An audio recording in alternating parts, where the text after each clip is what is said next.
Welcome back, Try Before We Die, the whiskey review show where we don't know what we're drinking, but we will tell you what we're thinking. And thanks again to all our subscribers. I hope people pay attention to the Easter eggs. I really do. Is there other Easter eggs on this show? Yeah, there are Easter eggs in There's this a little show. trickiness that happens sometimes. I hope they pay attention to it. It would be nice. Because you do go above and beyond sometimes. Yeah. Hey, Mal. Hey, what's up? What's the deal with this show? I'm drinking Scotch. All right, whose Scotch are you drinking? Your Scotch. I know. I'm printing him a bill, as I've said before. It's like a CVS receipt. When it comes out, it's going to be just like rolls. Yeah. I'll be like, what Mal meant to say is there are 100 bottles of whiskey in this bar, and we're just picking them randomly with the assistance of Randy, our number generator. Honest opinions, honest Unscripted. booze. Great place to drink. Yep. All right, here we go. Tonight we're going to open bottle. Go ahead. Let me know when to let this go.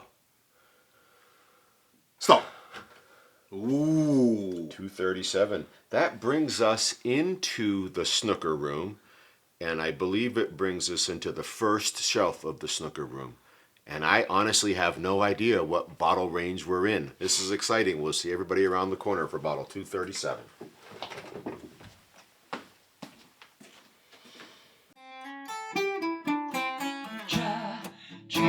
Before we die with a bearded man and a British guy.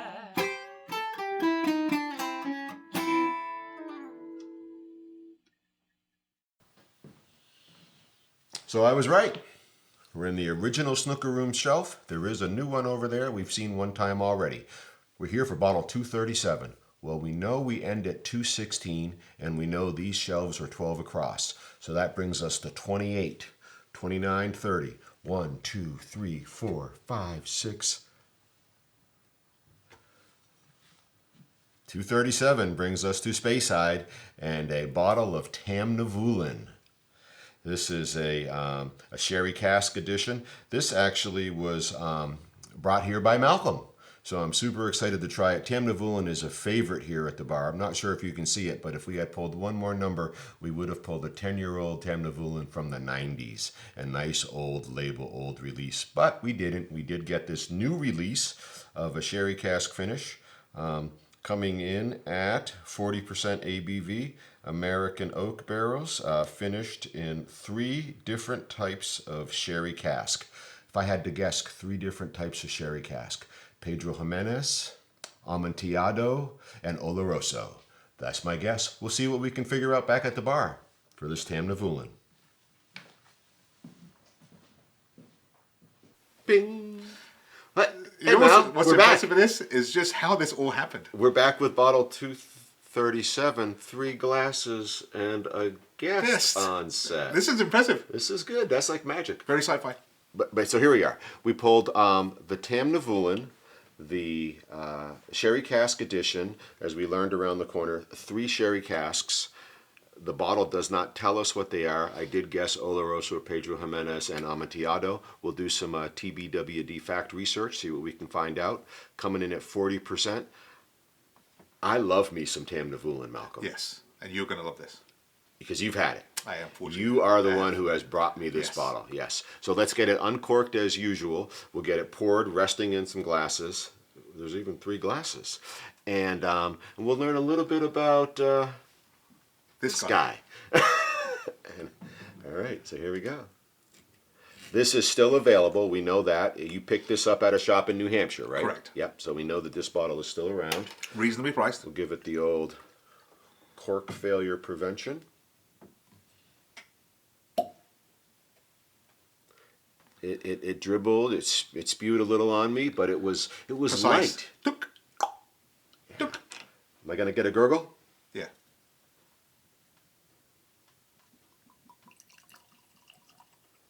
Not a heavy, deep gurgle, but it was there. Solid. All right, here we go. The Tamnavulin. Thank you for capping those. Let's see if there's anything worth noting. Matured in American oak barrels, finished in 3 different types of sherry oak, with signature notes of raisin, vanilla, and orange. A perfect complement to the sweet, mellow, and smooth taste of Tamnavulin. And Tamnavulin, to me, is a sweet, mellow, smooth whiskey. Amber gold in color, aromatic, enticing aromas of caramel, banana, and milk chocolate with fresh ginger, warm maple syrup with subtle notes of apricot, melon on the palate. Right up your alley. Sounds good. Sounds really good. No age statement. Batch number 30502. That's a big high number. Tamnavulin.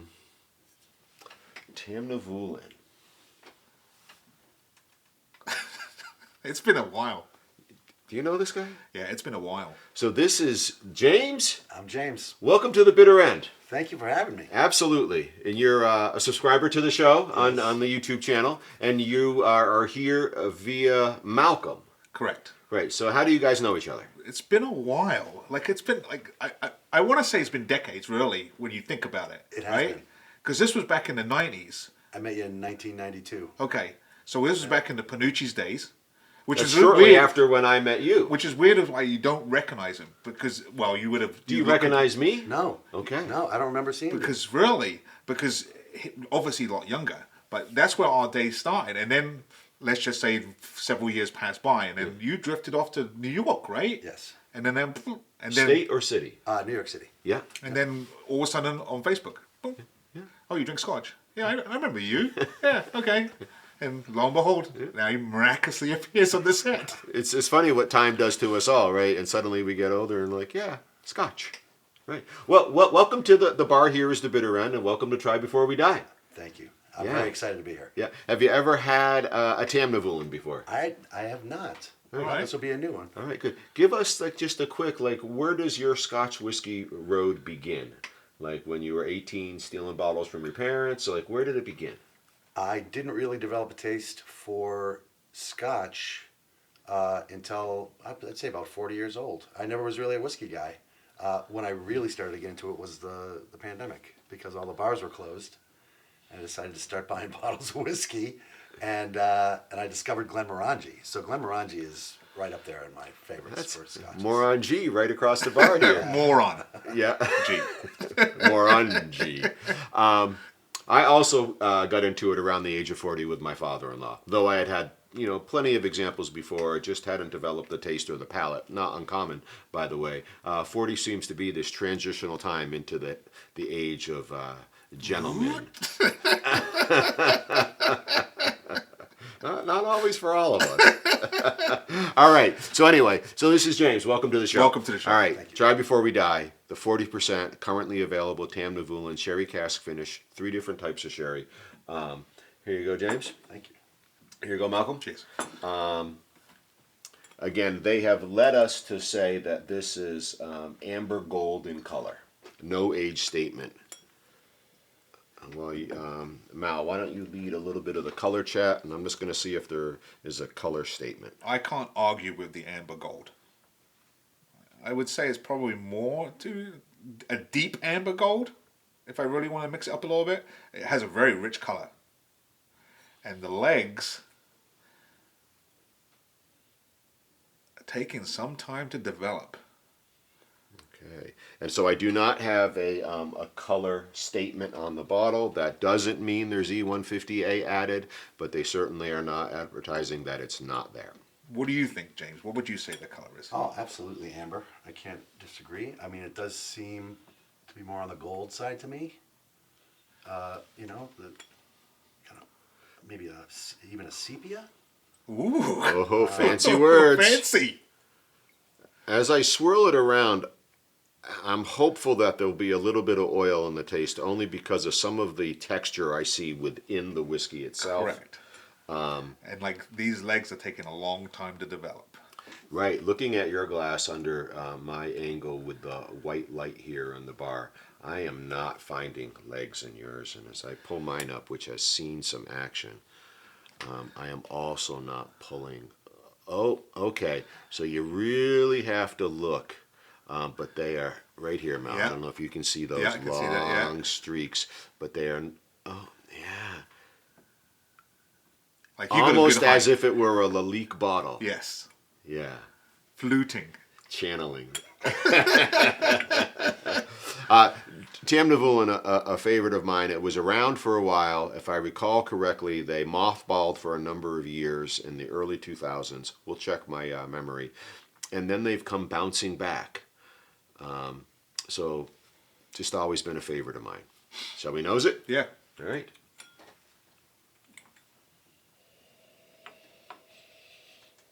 As we become more and more familiar with whiskey, and I'm sure true for all y'all too, this is so obviously a sherry, Yes. a sherried whiskey. But not so much the heavy sulfur. It's the smell of sherry. Yeah, it's sweet. There is some of that sulfuric sweetness there, But it's like entwined. but it's not a sickeningly sweet nose. No. James, you picking up anything of note? Beyond the sherry, not yet. I mean, it is designed to be, in my opinion, a sherry dominant whiskey by using 3 different types of sherry caskings to finish this in. It's as if they're really trying to bring us to a sherried whiskey. And the other flavors they're asking us to consider are pretty consistent with a sherry finish. Yeah. The caramel, the candy. Yeah. It's relaxing nicely. Smells lovely. Yeah. It's got a really Caramel, great smell. banana, chocolate, ginger, maple syrup, apricot, and melon. And The caramel, maybe. and the melon at the very end. You get a Yeah, whiff of it. because I just almost wanted to go to a butterscotch, but I believe that may be the caramel. And that melon's right at the very end. Just a wisp. Of lightness. Yeah. Right, of this really, because melon isn't a super flavorful fruit. It's more light and refreshing. It's not a deep fruit like a blueberry, like a cranberry, right? I'm particularly thinking of like a green melon. Yeah. Like you'd get on a candy, like the melon flavor that you get from a candy. Or even just that fresh, ripe green melon. But it's so inviting. Are you picking up any of these fruit flavors we're discussing? When you said melon, I almost thought I smelled cantaloupe. Oh. Okay, so Oh, the orange okay. melon, right? Yeah. But it's awfully subtle. No, it's fleeting. And would you say it's at the end of the... I think so. Yeah, it does smell lovely. All right, and as it's spending time, it's as if the whiskey is. Can you see those legs developing now, Mal? It's as the whiskey has come across the atmosphere, the oxygen in the bar. It's coalescing. It's coming together. It's legging up nicely. It's legging it. It's legging it. So I just bit my tongue, everybody, which, if you know me, is a Very habit I should be into a lot. Let's have a taste of this no age statement Tamnavulin Speyside sherry cask finish. Cheers. Cheers.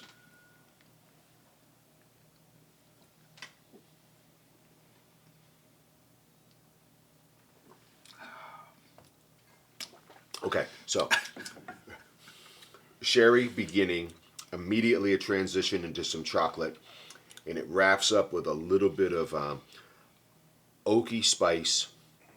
That's my initial taste profile. You nailed it. That's exactly what I got. Yeah. I know you've had it. So, what I have to completely agree with you. The only thing I would probably say that I'm not probably on board with is that oaky spice. There is something there. Yep. It's gone now. Yeah, there is something there, but I don't know if it's the oaky spice. Cinnamon, maybe. Well, it's 3 different barrels. 3 different barrels. Right, and those are the finished barrels. So I believe I saw in there that it began in a bourbon. So we could have 4 different pieces of wood here, matured in American oak and then finished in 3 different. Okay. So that's why I feel like it might be this oaky spicy. But It's very quick. The sweetness dominates this experience. I'll bring up one of my favorite. This is a very drinkable drink. Very drinkable. Though we've retired So we have retired, or at least put on the back burner for now. Kempai. But this is one that you do. This is dangerous. This because is- it's well balanced. Right.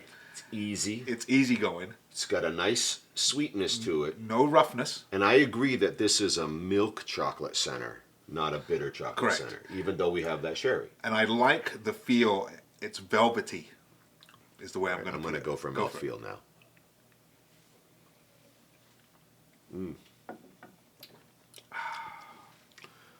I once had my voice described as liquid velvet. That's so true, isn't it, everybody? There is a liquid velvety feel here. Yeah. Right. You mouthfeel. Yeah. Gorgeous. Yeah, it coats my entire mouth. Yeah. And it's almost like honey. Is Ooh. it just me? Okay. Okay. No? If I had to sort of be critical of this whiskey, and I feel like I'm stretching here, it's not amazingly complex, No. right? The intensity is not as high as some whiskeys can be, and it has traded complexity and intensity for consistency and smooth and drinkability. Yes. I feel like that's the shift. Some whiskeys can package it all together. And we call those whiskeys just like, fantastic or whatnot. This is a really nice whiskey.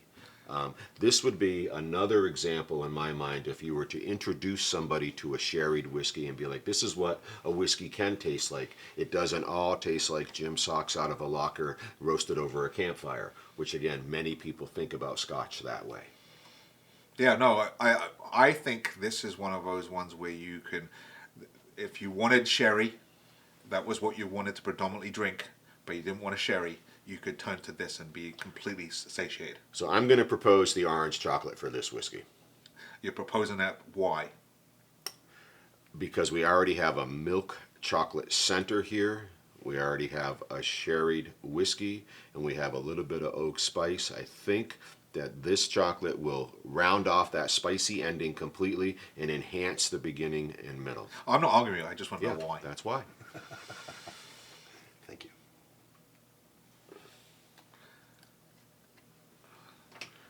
So James, we just we eat it, let it melt in our mouth for a spell, and then add the whiskey to the remaining chocolate. So it coats the back of your tongue. Or you just, most of us just eat it because it's really good chocolate. It is such a wonderful chocolate. It's no Jaffa cake though. Are there Jaffa cakes?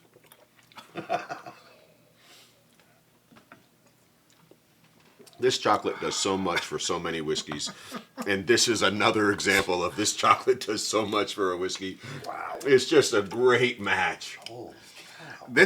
So I'm just going to throw this out here, right? If you thought that this was a good whiskey and probably needed maybe a little bit more ABV, maybe a little more distinction, maybe a little bit more complexity, Yep. but if you really wanted to elevate this drink to another level, you add that freaking orange chocolate, holy moly.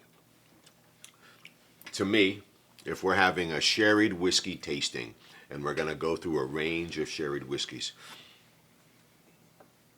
this is in the first two bottles because of the lower ABV.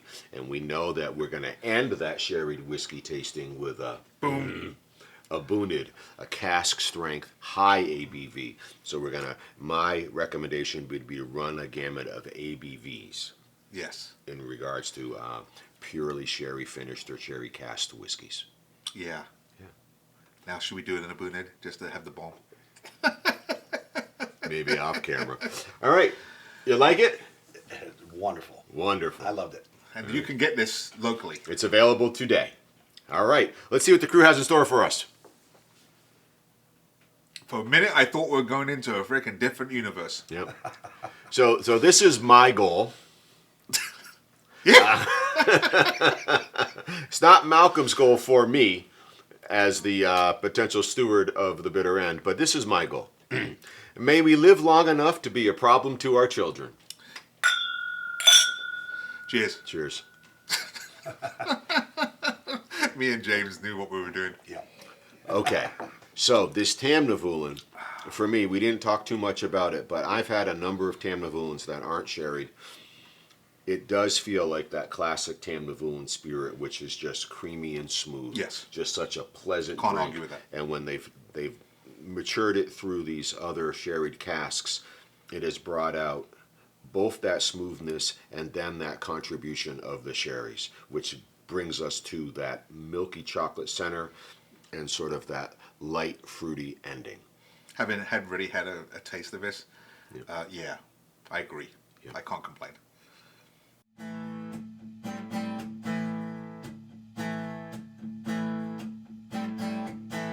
With a bearded man and a British guy.